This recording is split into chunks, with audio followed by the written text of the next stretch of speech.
Well, good morning.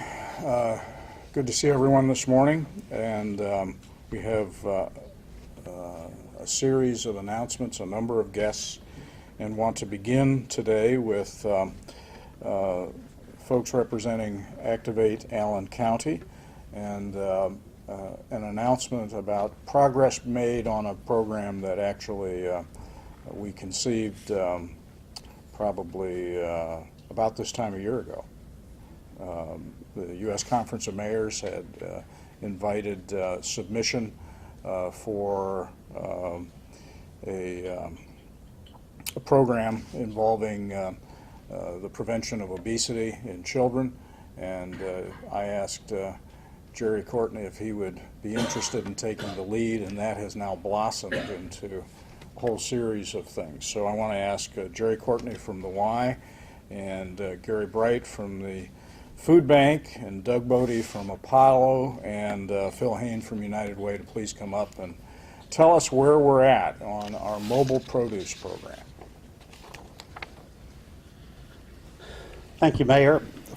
Before we really address the second objective of the grant from the U.S. Conference of Mayors, I want to talk a little bit about the first objective, which was to establish a healthy living hub in the community, and we have done that at the YMCA Annex, where we have 6 nonprofits working out of the annex, as well as 5 different youth programs for the Y, as well as our homeless shelter. But through that collaboration and with the staff now for Activate Allen County, we are offering a number of activities and programs that reinforce active living, healthy eating, and tobacco-free lifestyles. And depending on which program, it operates Monday through Friday out of the Annex Teen Center from 4 to 7, Monday through Thursday, and then the other agencies are doing programs throughout the day and in the evening.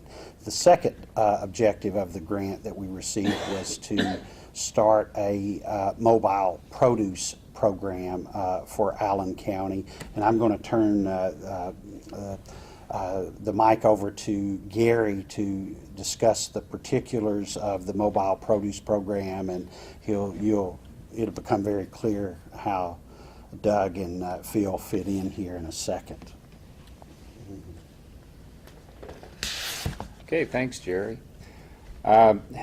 First just wanted to acknowledge the vision that Jerry and my predecessor Bambi at the food bank and the mayor had to really kind of conceive this idea of the mobile produce market.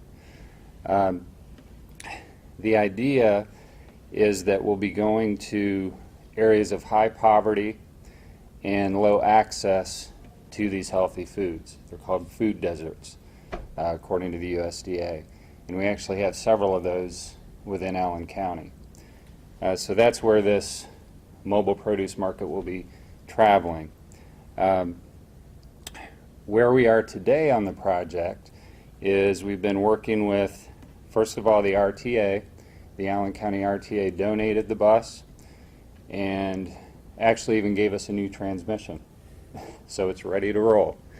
Then initially, of course, the mayor, with working on the grant, as well as Jerry Courtney at the Y, have to give him a lot of credit for the legwork that he's put into writing the initial grant for this project.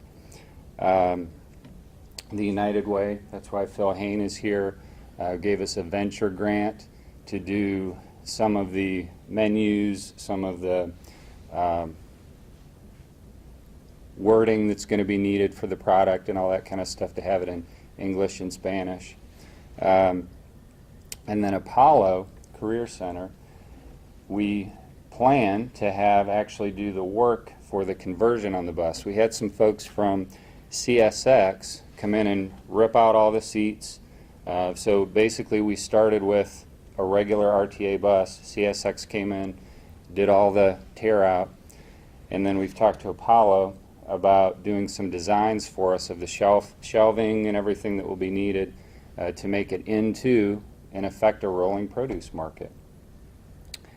So where we're at now, over the last 6 months, have made steady progress. The bus is ready to go to Apollo to start working on those designs, and I'll have Doug talk about sort of this next phase, and then Phil will talk a little bit about the nutrition piece that the United Way is going to be involved in. Before you step back, could you comment some more on CSX? You're talking about the railroad. How did Right. they get involved in this? You know, I guess I can't explain the history of it exactly. I don't know if Jerry, if you could, because that was before my time when Bambi was here. So I'll let. Well, Bambi Markham, the retired executive director of the West Ohio Food Bank, had been speaking to some retired individuals from the railroad about the excitement around the mobile produce program, and they said, "Hey, how can we help?" So she talked about, well, we need to gut the bus before we can do the conversion, and so they said, how many people do you need and when? And within 2 weeks they had about a dozen volunteers over at RTA, and what would have been probably a week's worth of work for those of us who don't have the skill set or the ability, they took care of it in about 4 hours. So it was a great collaboration with the railroad. Thank you. And I just know that they really do. I mean, just acknowledging how much they help us. They're ongoing volunteers with us. So you have a long-term relationship with CSX? We do. Yeah, they've Great. really been great to us. So I don't know if, are we going to do questions now? Or are we going to? Okay, we'll go with Doug. All right. Okay. We're real glad to be involved in this partnership. It came to us, and we realized right away that our students would become actively involved in this. We're going to have over 100 different students involved in this. Right now, we're doing the design phase with our CAD drafting, and those students have been out, taken measurements, and have begin the design phase. We're going to have the bus out to Apollo next week, and we're going to be able to fabricate some of the beginning shelving, and then we'll be able to put together a price so we know what we're talking about on materials. My welding students and then my machining students will then actually put together the shelving that goes in this bus. It's a wonderful opportunity. A number of my students will benefit from this bus being in Allen County in the community because they do meet the standards of living in that desert of poverty and all. So we're glad to be a partner in this project, and just can't wait to see the wheels roll. Great. Phil? United Way is certainly very pleased to be a partner, and obviously our focus is on the nutritional aspect of this. It's really important, we believe, that while a lot of people don't have access to fresh vegetables, they don't necessarily know what to do with them, and surprisingly enough. So our effort is to really provide some resources so that people can be educated and learn how to prepare fresh vegetables and really become more diet conscious around some ways in which they eat. And we want to really encourage the people that use the Fresh Mobile Food Market to learn how to integrate fresh food and vegetables into their diets. Obviously, the focus will be upon reducing obesity, diabetes, and those kinds of things. But our effort with United Way is to be a strong partner and to provide whatever resources we can to support the dietary needs and the educational component of that. I'd also say on top of that one of the things that we are continuing to work on is also trying to build in a mobile cooking unit so that we can provide demonstrations and actually teach people how to prepare those foods. We've not been able to solidify that at this point, but that's our vision as well as just being a fresh mobile food market, that we can help and educate people around how to prepare fresh vegetables. But we are very pleased to be a partnership, and I think it takes this kind of partnership to roll out something very exciting that we're all very excited about. Thanks. Great. Other comments, Gary? Well, first of all, I think you can all assume what this is. This is actually what it'll end up looking like. So after Doug's crew is finished doing the inside work, it will be wrapped, and so this is pretty much what it'll look like rolling down the road. I think it's also important, though, just to mention what an innovative project this is for a community this size. As far as we're aware, and Jerry can correct me if I'm wrong, I don't believe there's another community our size that has taken on a project like this. The places we're looking at are cities like Chicago, Kansas City. I understand there may be buses in Columbus and in Cleveland, but a community our size, I think this is fairly new. So, I mean, we have an 11 county service area, and I've been telling everybody around what a great job Allen County is doing to encourage overall health. I mean, this is really a neat thing. So I guess just congratulations to the community for taking something like this on. And you'll be hearing more from us because we certainly will need community support to keep this thing rolling, financially and otherwise. So just give us a call if you have any questions. Great. All right? Very good. Thank you all. Thanks.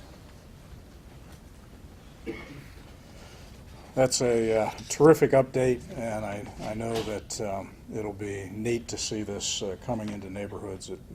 I think the whole idea has been how do we promote it? I think the mere fact that it goes rolling through the community to neighborhoods, it will self-advertise, as well as the fact that once it's there, I think the community will come to rely on it. So. Jerry and all of you, thank you for your energy and passion about it. I think it'll be a great thing. So, thank you. Also today, Major Swygart is here from the Lima Police Department, and John Stanovich, who's, I think, the pharmacy dean at Findlay, University of Findlay, with an announcement about an upcoming opportunity to deal with excess prescription drugs. Thank you. Good morning. Pleased to be here this morning to talk about our continued collaborative effort to deal with unwanted and unused prescription medications. October, coincidentally, is National Medicine Abuse Awareness Month. A national survey indicated that prescription drug abuse is the nation's fastest growing drug problem. Data from this survey shows that nearly 1/3 of people aged 12 and above who abuse drugs began for the first time in 2009 by using a prescription drug. And of those people, about 70% obtained those from either a friend or a relative. This is now the second most abused category of drugs following marijuana. Opiate overdoses, once almost exclusively taking place due to heroin, are now increasingly taking place with prescription painkillers. And in Ohio alone in 2010, there were 1,544 accidental drug fatalities due to overdoses.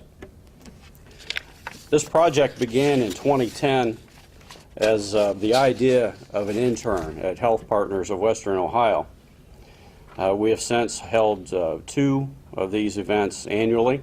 This one will take place on Saturday, October 27th, again at Allen County Children's Services, 123 West Market Street.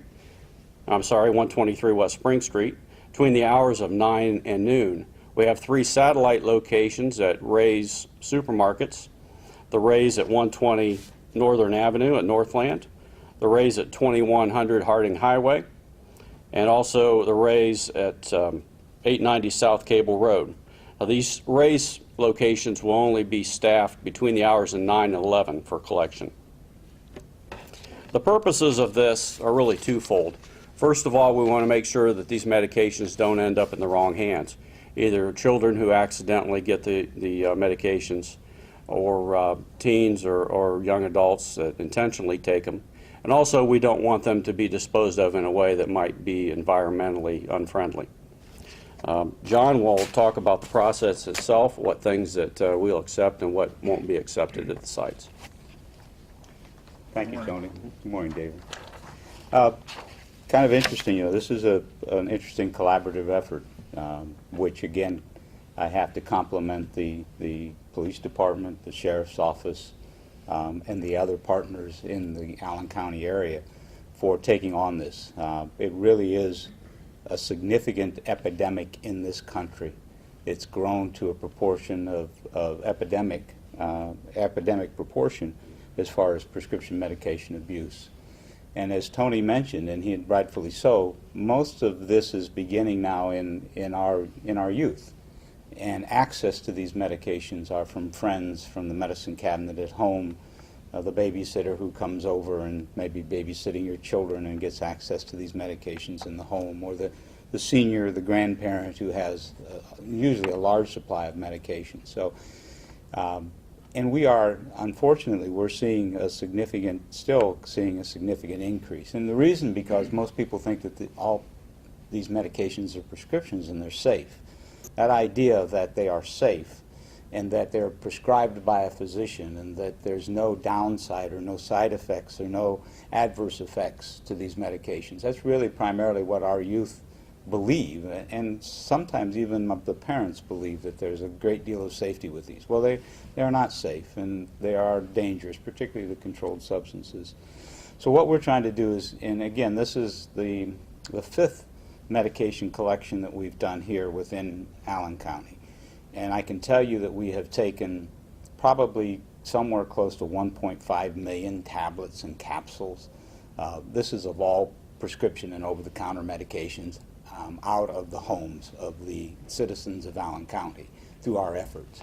And a large percentage of these medications were controlled substances. So we are having a tremendous impact on getting the source, the supply source for these, getting them out and then having them properly disposed of.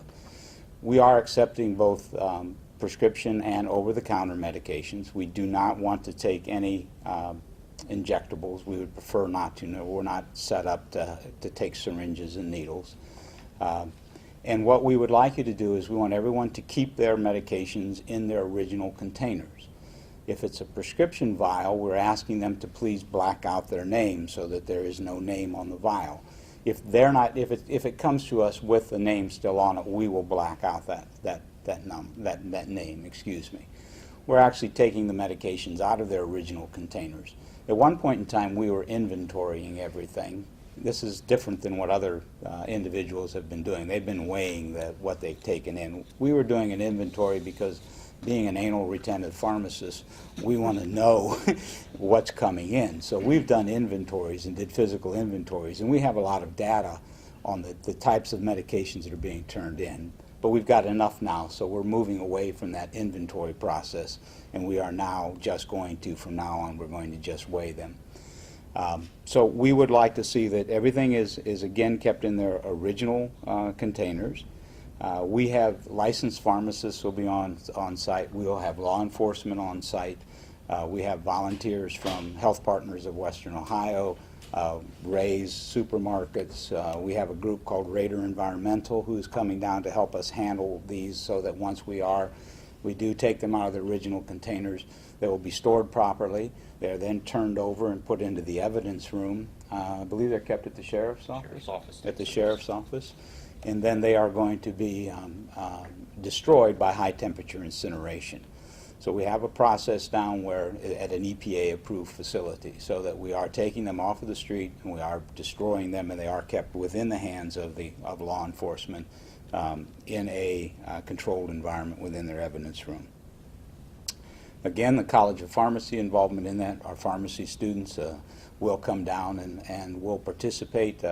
They have been involved, both our faculty and our students, and they will be here on Saturday in order to make sure the process is smooth. It's a very simple drive up, drop off, no questions asked. If you're interested, you should stop by just to see how much medication really comes in, because it is mind-boggling. You would think that after doing 5 of these, you would see a decrease in the number of medications that are coming in. No, it is absolutely incredible. And it shows, and all of us do, including me.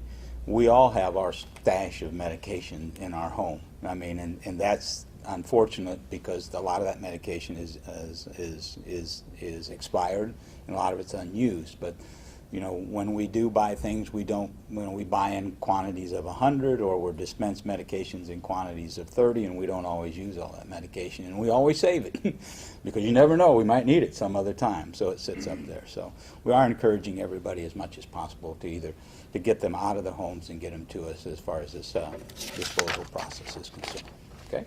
Very good. Thank you. Thank you, David. Thanks for your help. You're welcome. My pleasure. Thank you, Tony. You, John. Appreciate it. Do you have anything further? Just to reiterate, I mean, we do see this problem locally, and it's AG DeWine has definitely identified it at the state level.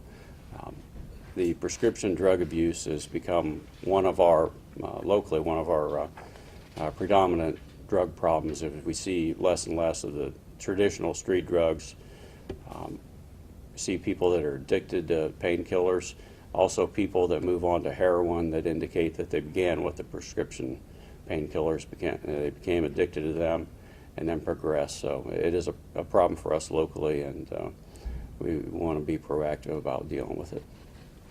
Thank you, Major. I want to emphasize that the environmental side of this, forever, I think we've all been told or just shared word of mouth that the way to deal with expired drugs was to pour them down the toilet. That's not what folks should do. If it goes into the toilet, it goes into the rivers, and in fact, it contaminates the river, and it creates issues in the environment for us. So this is the preferred way of disposing of these drugs.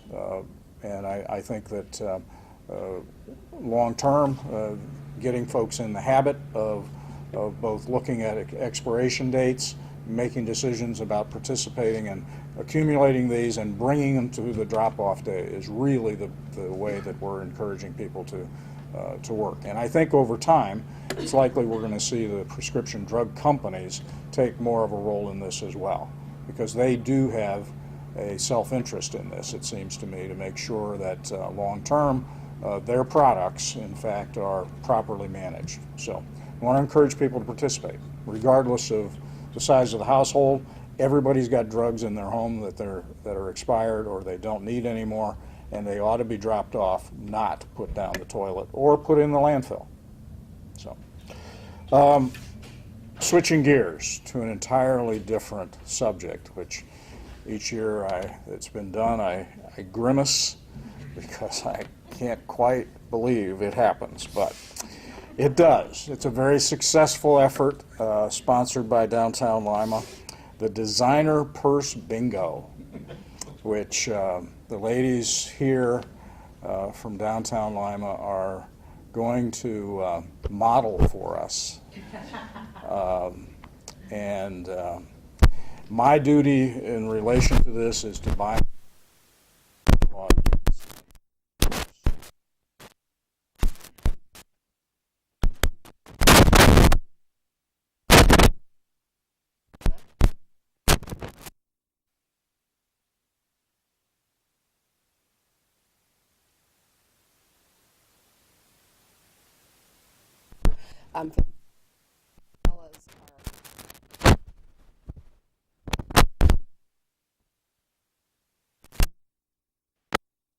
and Saturday.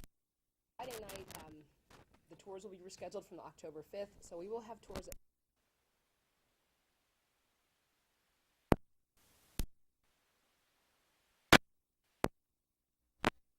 6:30 and 8:30 p.m., and those are $10 a piece. You want to obtain your tickets at www.limalanterntours.com. Our second thing is we have the Woodlawn Cemetery tours, and those will be Saturday, October 20th, and those will be at 2:00 p.m. Those are purely historical tours at Woodlawn Cemetery, where you hear about some of Lima's founders and their final resting places, and those tickets are $25 a piece. They can be obtained also at limalanterntours.com. And then to our next, more fun event, that everybody, I'm sure we're preaching to the choir here because we're all, the gentlemen are here, but as we first brought this up, it's our third annual Designer Purse Bingo presented by Downtown Lima, Inc. It's our principal fundraiser for the year. Has been very successful. The bad news is there's only a handful of tickets left. The good news is we're down to less than 10 tickets. Yeah. So we are, we wanted to let everybody know what we do with this is the proceeds from this event each year are reinvested into our downtown. If you were down here last year at Christmas and noticed the new lighted snowflakes in the square, Downtown Lima purchased those with our proceeds. We have plans to try to expand those and replace the Christmas decorations in the downtown for the holidays. So our proceeds from this event are 100% reinvested in the downtown. But You want to go on with some more? We have some of the purses here, and these are just the beginning, gentlemen, and one lady here. The best is yet to come. These are some of our beginning purses for our bingo. So if you don't have your tickets, Peggy? I'll just, as president of Downtown Lima, I will just say that it really is, it's been an amazing journey for us when we started this a few years ago, that it's become a highly anticipated event. And when you can come to the press conference and you only have 10 tickets left and you've added 2 tables and we sell 300 and some tickets a year for this event, it's really become a highly anticipated thing. I know it's really hard for you guys to believe, but these are really high-end purses. What is that market for? What's That one retails for $398. this purse retails for $398, and this is a low-end purse. So we play 20 games of bingo. We have a silent auction kind of an activities going on this year. We are introducing the Sisterhood of the Traveling Purse. But these 20 purses, they progress, and obviously the 20th coverall bingo is the most expensive purse that we have. The first year that we did it, that purse was mink. So they're very, very cool purses in the eyes of ladies, and they like to come out and have a good time. We do have food available that night. We offer food and beverages and games of chance, and it's just a really nice night. So if any of you are looking for a way to impress that lady in your life, we have 10 tickets left, so you need to talk to Aubree before you leave. Thank you. Cara, anything? she's a model. Just model. She's a model this year. She's Vanna. Just a hand model, yes. Yes. All right, very good. Well, congratulations. Thank and you. Good luck. I'm staying as far away as I can, but purses and I are. Anyways, Brett Roehm, last up today. You're going to talk to us about registration in our basketball program and perhaps other things. Thank you. Good morning. Registration is underway for our youth basketball program, 3rd through 6th grade boys and girls, to be played throughout the months of December, January, and February. Forms are being prepared to be sent home with the kids through the Lima City schools. Look for those forms. They'll be the goldenrod color. They'll possibly be in the folders that the kids that bring home with them weekly. Games are played on Saturdays. Practices are during the week. Fees are $30 for each child that wants to participate. Registration's due no later than November the 9th. A little bit about our youth basketball league. The youth have an opportunity to participate in a structured basketball league and compete with other schools in the area. Those schools include Bath, Elida, Lima City Schools, the Lima Catholic Schools, Spencerville, and Temple Christian. We break our teams down into 4 separate divisions: 3rd and 4th boys, 3rd and 4th girls, 5th and 6th boys, and 5th and 6th girls. And last year in those four divisions we had 69 teams competing. That's over 600 kids participating in a youth basketball league. This league is structured for all kids wanting to play basketball. This is not a tournament team league. Anyone and everyone that signs up will get an opportunity to participate in practices and games, no matter what their talent level is. And actually what we do is we assess the talent of each individual, and then we place them based on their talent. So we try to break the teams down as evenly as possible. Teams are limited to 10 players each, and rules govern that each player must participate in the games. Teams practice 2 evenings during the week for an hour and a half each night, and games are played on Saturdays.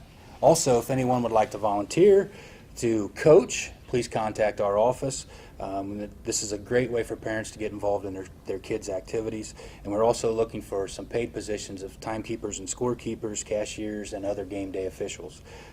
Anyone interested or anyone that has questions can call our office, 419-221-5195. Is registration available online or just? It will be online on the city's website. They can also be picked up in the recreation office. Okay. Okay? Very good. Thank you. That is all that we have for today, but we'll break down for individual interviews. Thank you.